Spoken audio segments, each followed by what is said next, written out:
Le SAMUSAS, bonjour. Jusqu'à 3200 appels quotidiens, grippe, gastro-entérite et la grève vient s'ajouter aux épidémies hivernales. Au niveau de sa respiration, ça siffle toujours ou pas? Au centre de régulation du 15, l'activité a augmenté de 25% ces derniers jours. Pour l'instant, on fonctionne avec nos effectifs constants, en réadaptant les effectifs en fonction des pics d'appel pour coller à la demande de la population. Pour autant, on anticipe les difficultés si les cliniques devaient rentrer dans une grève beaucoup plus forte, en anticipant du rappel de personnel en renfort à compter de vendredi soir et tout le week-end. Dans les pharmacies aussi, cette grève se fait sentir. Vous avez repris rendez-vous là avec le médecin parce qu'on arrive au bout.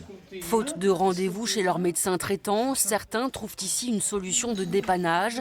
Les pharmaciens ont beau être solidaires de cette grève, ils en subissent les conséquences. On le ressent surtout par des difficultés pour obtenir des rendez-vous en bobologie. Il y a des reports de rendez-vous comme ça. Quant à nous, face à un malade qui a un traitement au long terme, oui, il ne va pas pouvoir le renouveler maintenant, l'ordonnance on l'aura dans une semaine, mais nous avons la possibilité, même le devoir, de renouveler son traitement.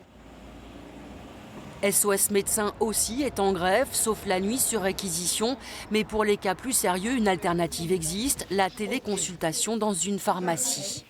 On doit insérer la carte vitale ici. Le patient s'inscrit en ligne et tente sa chance.